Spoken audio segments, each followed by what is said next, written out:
I'll watch both of them. Welcome back to Movie Recaps. Today I will show you a drama, mystery, thriller film from 2009, titled The Box. Spoilers ahead. Watch out and take care. In July 1976, the NSA deputy director receives an incredibly important memorandum from NASA's Mars project, confirming they were able to resuscitate patient Arlington Stewart, who's been released from the burn unit and taken to an undisclosed location. Since then, the patient has constructed a device of unknown purpose and has been delivering it to private residences. 5 months later, in Virginia, Arthur and Norma Lewis are woken up at almost 6 a.m. by the doorbell. By the time Norma makes it to the door, she gets to see a black car leaving and finds a plain box at their porch. They decide to open it while having breakfast with their son Walter, and inside they find a wooden box with a button on it that can only be accessed through a key. There's also an envelope with a note that says Mr. Stewart will call them at 5 p.m., but they don't know anyone with that name. The family leaves for the day then. Walter goes to school, and Norma goes to her teaching job, where her student Charles asks her why she limps and to show them her foot. Seeing as she is being called out in front of the class, Norma takes off her boot and sock and shows everyone how deformed her foot is. Afterward, she's summoned by the school principal, who tells her they will no longer provide the faculty discount for her son's tuition as his nose starts bleeding. This news greatly distresses her, because her family is already living paycheck to paycheck. Arthur, meanwhile, goes to his job at NASA. After watching a press conference about what the spacecraft Viking 1 found on Mars, for which he designed the camera, he goes to the labs, where he continues to work on a prosthesis for Norma's foot. He's suddenly interrupted by one of his bosses, Norm Cahill, who brings him a letter with the results of his astronaut application. He's been rejected because he hasn't passed the psychological exam.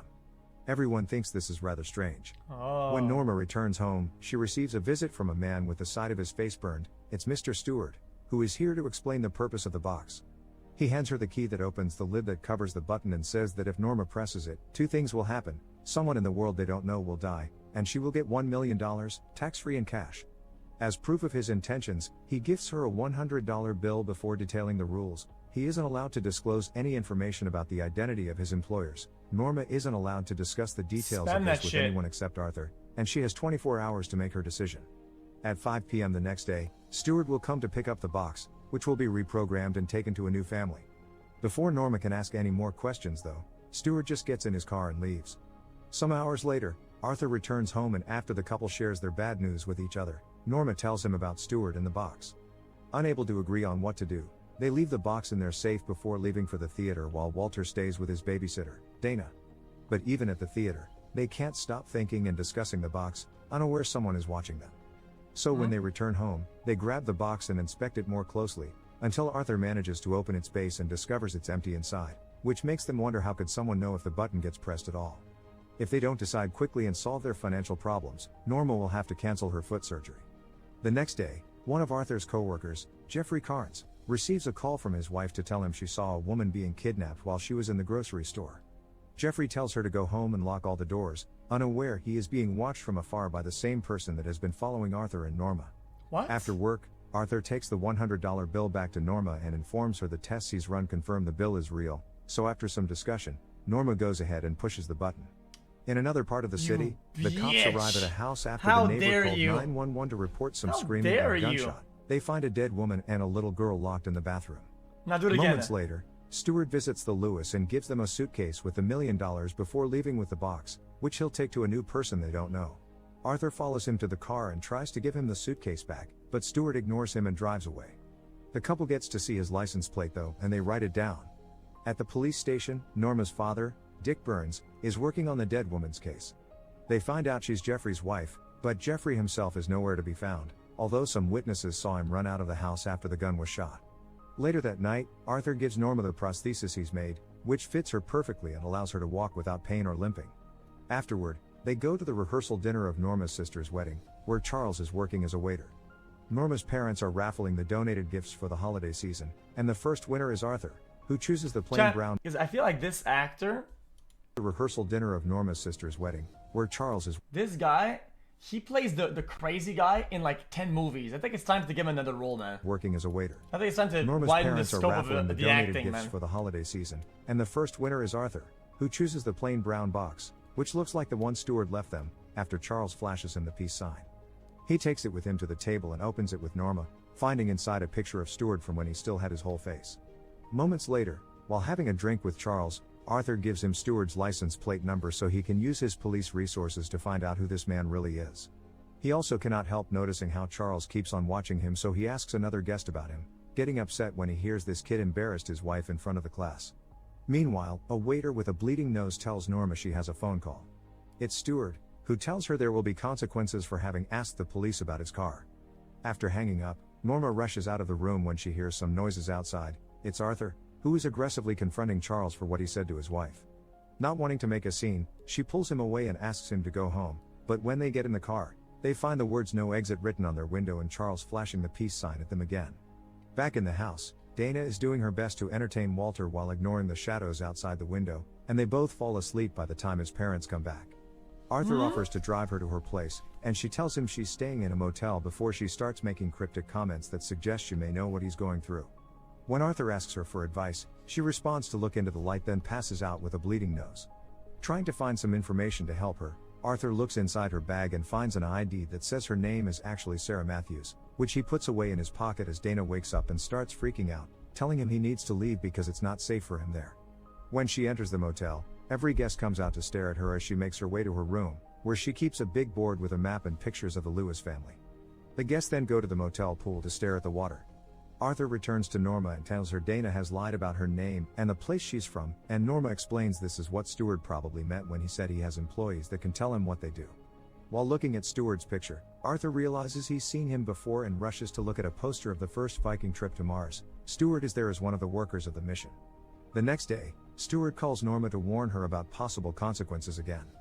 Norma asks him to meet in person, and when Stewart tells him he's in his backyard, Norma notices a random man outside, staring at her with his mouth open. Stewart hangs up on her at his hidden office behind NASA's wind tunnels. One of the NSA employees goes to see the NASA bosses to demand even more things, this time asking for the hangar and the lunar lander for activities he isn't allowed to explain but that will involve NASA employees. Kyle isn't happy with this, but he has no choice but to accept. Arthur visits Dick at the police station to see if he has any news about the license plate, which turns out belongs to an NSA car. When Arthur sees the pictures of Jeffrey's wife and hears she died at the same time they press the button, he asks it to take him to the crime scene. At Jeffrey's house, Arthur finds a picture of Stewart and something called Human Resource Exploitation Manual with some numbers under it, so he steals the picture for himself while Dick isn't looking. Meanwhile, Norma is shopping with his mother when a woman approaches her and tells her the NSA is letting him do it, that NASA can't stop him, and that the subjects are all under 40, happily married with a child. The woman also gives her a note with a number that Norma should follow when going to the Richmond Library and tells her not to trust anyone, not even her husband, before passing out with a bleeding nose. Both Norma and Arthur go to the library to see where the numbers they got take them. Norma finds a recording of the NASA hangar and the damage caused by the lightning that struck months ago. There's also a clip of a NASA press conference Stewart attended before the tragedy. After watching the whole video, Norma is guided by two women to where Stewart is waiting for her for a chat. He tells her that since he got struck by lightning, he's been in communication with those that control it. He also wants to know what Norma felt the first time she saw his face, because he thinks it probably was pity. Norma's answer, however, is love, because she knew how much pain disfigurement could cause in someone's life, but at least she could keep her hidden, while he had to carry his on his exposed face. After seeing him, Norma would never feel sorry for herself again. Surprised by her words, Stewart asks her to take his hand, and when she does, she falls unconscious. Arthur finds a book about lightning and a newspaper article about the time a NASA employee got struck by lightning, and as he leaves the room with it, he starts being followed by a group of library guests. He tries to leave through the reading room, but the people there also stand up to look at him, and his way is blocked by Stewart's wife, Clemeny, who tells him the library is for employees only and that they are all being tested. Then she takes him to another room where 3 gateways await on the floor. Arthur must choose carefully because only one is the path to salvation and the other 2 take you to eternal damnation.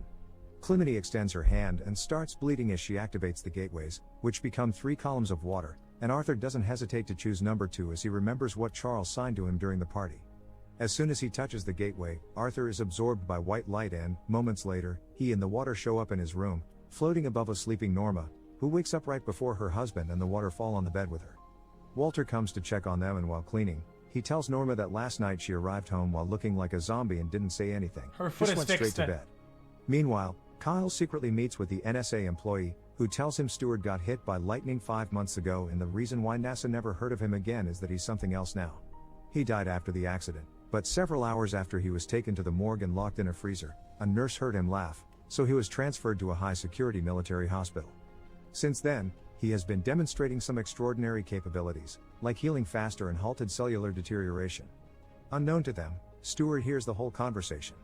Later, when asked by the NSA employee why he chose a box, he explains that homes, cars, and TVs are boxes, and they all erode the soul and the body, which is also a box that when it dies, is put in yet another box.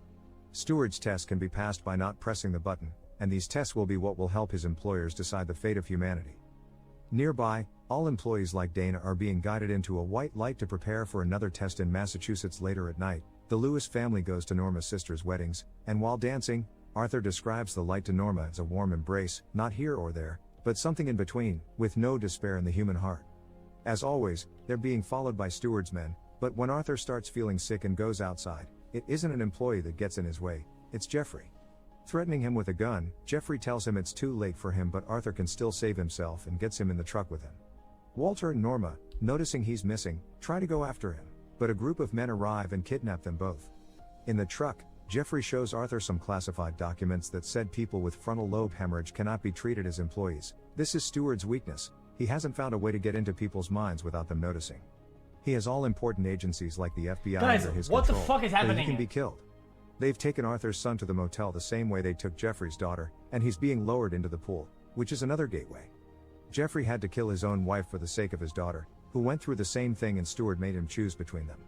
The truck comes to a stop when they find a man dressed as Santa Claus blocking the road, and they're suddenly hit by another vehicle, revealing Santa to be one of the employees. When the police arrive, however, they only find Jeffrey's body inside the truck. Arthur suddenly finds himself leaving a NASA hangar, and waiting there for him is Cahill, who tells him whatever he does next will have greater ramifications than he can possibly imagine. Arthur and Norma are taken back to their home, where Stewart is waiting for them with a final test. He's locked Walter in the bathroom after he's been stricken blind and deaf, and now his parents must choose between two options: living the rest of their lives enjoying their money and dealing with a disabled son, or Arthur can kill Norma, which will give Walter his senses back and the money will be put into an account he can access when he turns 18. Furious, Arthur grabs the gun Stewart has given them for the test and points it at his head, but Stewart explains it's pointless. Killing him will only put Arthur in prison under a story nobody will buy, and someone else will be sent to replace him. After Stewart leaves, the couple rushes to the bathroom. Technically, he broke into his house, so. But it's locked and they don't dare to kick the door down because Walter is on the other side, unable to hear them and move away. Norma decides that she can't see Walter like this, so she asks Arthur to shoot her. After kissing passionately, Arthur pulls the trigger, and Norma dies at the same time. Another couple in the neighborhood pushes the button on the box. Arthur returns to the bathroom door to talk to his son, but he only gets to hear him call out for him before the cops arrive and take him away. Instead of being sent away in a police car, however, he's put inside the NSA's black car, and Cahill tells Arthur not to worry because he'll take good care of Walter, who is now looking at him through the window with his recovered senses. Meanwhile, Stewart retrieves the box from the other family's house, ready to hand it out to someone new. Make sure to subscribe and turn on notifications so you can watch more videos.